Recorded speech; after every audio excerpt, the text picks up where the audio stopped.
Bismillahirrahmanirrahim. Assalamu alaikum. This is Saadi Arshad. I'm astrologer, NLP trainer and a hypnotherapist. मुझे उम्मीद है आप सब खैरियत से होंगे। अल्लाह ताला आपको हमेशा ऐसे ही अपने हिफ्ज़-ओ-मान में रखे। आज हम एक डिफरेंट टॉपिक पे बात करेंगे। मेरी कोशिश होती है कि आप लोगों के साथ किसी ना किसी टॉपिक पे बात करती रहूँ। बीइंग एन NLP ट्रेनर, आप लोगों के जो मसाइल, चीज़ें जिसके ऊपर हम मेरा ख़्याल है कि बहुत ज़्यादा बात करना भी पसंद नहीं करते हैं, लेकिन उसके कॉन्सिक्वेंसेस बहुत बुरे होते हैं। फॉर एग्ज़ाम्पल, अगर हम या जिस शख्स को भी यूँ समझ लीजिए कि बात बात पे, छोटी छोटी बातों पे भी झूठ बोलने की आदत बहुत ज़्यादा होती है। वो हर छोटी बात को कवर करने के लिए झूठ बोलता है, फिर उस बात को छुपाने के लिए दूसरा झूठ बोलता है, फिर दूसरा झूठ, फिर तीसरा, फिर चौथा। और ख़ास तौर पे आप लोगों ने अपनी ज़िंदगी में देखा होगा कि ये रिश्तों में बेतहाशा होता है। वर्क में तो होता ही होता है, कामों में तो लोग करते ही करते हैं, लेकिन जब हम किसी को अपना कहते हैं ना, वो चाहे खावंद हो, बीवी हो, बच्चे हों, आपके रिश्तेदार हों, बहन भाई हों, तो झूठ की बना पे महल ही तामीर करते हैं। झूठ के ना आखिरकार वो जो एक कॉन्सिक्वेंसेस हैं वो बाहर आते ही आते हैं। आप एक वक्त में झूठ बोलेंगे, दूसरे बोलेंगे, तीसरे बोलेंगे, कहाँ तक, कितना लंबा आप उस झूठ को खींच सकते हैं। और फिर होता क्या है, रिश्ते ख़राब होते हैं, तबाही आती है रिश्तों में, और बहुत बुरे तरीके से आती है। ये आप लोग अपनी अपनी ज़िंदगी में कहीं ना कहीं अगर इसको देखें, सोचें, तो आप लोगों के साथ कुछ ना कुछ ऐसा मामला ज़रूर होता है। कई लोगों के साथ बहुत शिद्दत में आ जाता है और कई लोगों के साथ ज़रा कम आता है। अब किन लोगों के साथ शिद्दत में आता है? जो लोग दिल के साफ़ होते हैं। जब आप दिल के साफ़ होंगे ना, तो आपको सामने वाला हमेशा सच्चा नज़र आता है। जैसे आप खुद सच्चे हैं ना, आपको अगला भी वैसा ही सच्चा नज़र आएगा। मगर दिल से ज़रूर चलिए। कभी कभी दिल और दिमाग दोनों को इंगेज करना पड़ता है और समझना पड़ता है कि सामने बोलने वाला शख्स या हमें कोई भी वादा कर रहा है, कुछ भी कह रहा है, वो किस हद तक सच बोल रहा है, कहाँ पे ड्रामा कर रहा है, कहाँ पे हमें टोपी पहना रहा है, क्योंकि लोग ये भी करते हैं। तो इस चीज़ को आपको कहीं ना कहीं समझना है, बैलेंस करना है, और फिर उस शख्स को अपनी ज़िंदगी में इतना एक्सेस दीजिए। अब इंटरेस्टिंग बात यह है कि ये रूल सब पे ही लागू होता है। जैसे मैंने अभी कहा कि वो चाहे आपका अपना कोई बहुत करीबी हो, चाहे आपके कोई रिलेटिव हों, आप मोहब्बत में हों, आप शादी में हों, और ज़्यादातर लोग मोहब्बत में ही धोखा खाते हैं। मुझे कभी कभी ऐसा लगता है कि मोहब्बत का शायद दूसरा मानी ही धोखा है।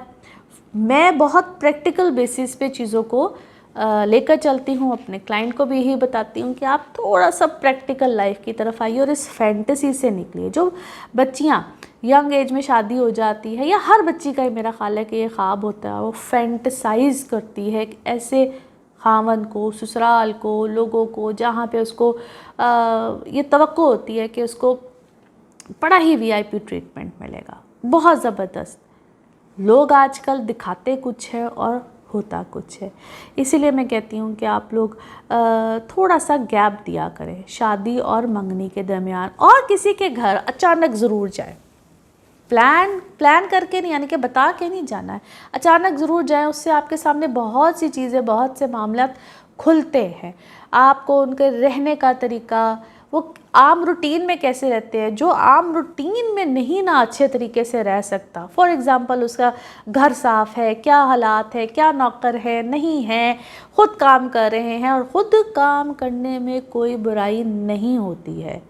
ये जो हमारे बच्चों के अंदर आजकल ये कॉन्सेप्ट आ गया हुआ है कि पता नहीं कोई घर में हेल्प होगी तो फिर ही ठीक है, हम खुद क्यों काम करें। तो देखिए, मैं एक रिक्वेस्ट सबसे ही करूँगी, स्पेशली आप चाहे अपने घर के दूसरे कामों के लिए हेल्प लेते हैं, मगर अपने घर वालों के लिए खाना खुद बनाइए। बड़ी बरकत होती है और उसमें आपका प्यार भी होता है। आप यकीनन, मेरी तो हर आदत है, मैं तो कहती हूँ आप साथ साथ कुछ पढ़ भी रहे होते हो, बिस्मिल्लाह पढ़ के करते हो, आप उससे अपना खुलूस शामिल करते हो।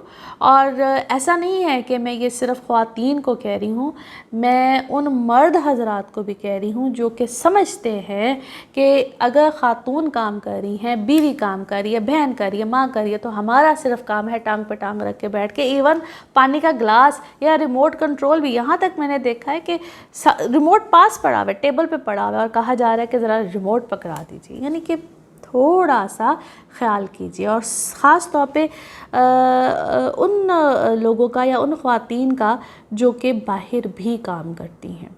आपको अपने ससुराल वालों से वो हेल्प नहीं मिलती है, अपने घर वालों से वो मदद नहीं मिलती, उनको लगता है कि बाहर से करके आई क्या है, फिर घर आके भी अब जो करना है वो इसी ने करना है। और बात झूठ पे मैंने इसलिए की कि फिर वही बात आ जाती है कि बोला जाता है अक्सर कि पहले जिस तरह बहुत से मुलाजिम रखे जाते हैं और जब शादी हो जाती है अक्सर वो जो एक सीन सा क्रिएट किया जाता है, बाद में मुद्दा जोन सा होता है कि वो चले गए, ये हो गया, वो हो गया। तो ऐसे करके कब तक आप इस मामले को छुपा सकते हैं कि आपके घर में इससे पहले क्या होता था। किसी शादी को सिर्फ उस दौरान तो नहीं ये सब प्लानिंग की जा रही है, या उस दौरान तो नहीं ये सब कुछ दिखावा है और सब कुछ है, क्योंकि बहुत से लोग सिर्फ दिखावा, मुझे ऐसा लगता है कि दैट्स अ फेक लाइफ की तरफ रहते हैं। मुत्तमिन रहिए, जो भी आप हैं, जिस तरह के भी आप हैं, अल्हम्दुलिल्लाह कहिए और अपनी लाइफ को एक सही पैटर्न पे, अपने किबले ज़रा दुरुस्त करके चलिए, तो आपकी भी ज़िंदगी में आसानी होगी। और जिसके साथ आप एक झूठ की बिना पे कोई रिश्ता गढ़ लेते हैं, कोई मामला गढ़ लेते हैं, कोई कारोबारी मामला कर लेते हैं, तो वहाँ पे भी आपकी खलासी अल्लाह के यहाँ भी होगी। तो लोगों का डर हमें बहुत होता है और अल्लाह का डर ज़रा कम होता है, तो अपने अंदर खौफ खुदा भी रखना चाहिए। आई एम श्योर कि आप लोग को ये टॉपिक पसंद आया होगा और मुझे अपनी बात आप लोग कमेंट्स के थ्रू ज़रूर बताएंगे। और जो लोग इस ट्रॉमा से निकलना चाहते हैं, जिनकी लाइफ कहीं ना कहीं स्टक हो जाती है या वो उस चीज़ के अंदर उस चीज़ से बाहर नहीं निकल पा रहे होते, तो NLP के सेशंस डेफिनेटली आप लोगों की हेल्प यकीनन करते हैं। आप जहाँ भी हों दुनिया में, पाकिस्तान में हों, पाकिस्तान से बाहर हों, ये सेशन ऑनलाइन भी दिए जाते हैं। कोशिश कीजिए कि आप लोग अपने आप को इस क्योस और इस ट्रॉमा से बाहर निकालें। हेल्प चाहिए तो ज़रूर लीजिए। अपनों को बताने से बेहतर होता है आप प्रोफेशनली हेल्प ले लीजिए, क्योंकि मैं हमेशा ये भी कहती हूँ और बहुत देर से कह रही हूँ कि जो अपने होते हैं ना वो जज करते हैं। पहले तो सुन लेते हैं, बड़े मज़े से कहानियाँ चस्के ले लेते हैं, मगर बाद में आपको किसी न किसी बात पे पिन पॉइंट करते हैं और आपकी उस चीज़ को सामने ला के खड़ा कर देते हैं। तो वो माजी से निकलना क्या है, आप उसी माजी में दबे रहते हैं। अपना ख्याल रखिए, चैनल को सब्सक्राइब करते रहिए। अगले किसी हफ्ते में किसी अच्छे टॉपिक के साथ फिर बात करेंगे। Thank you so much.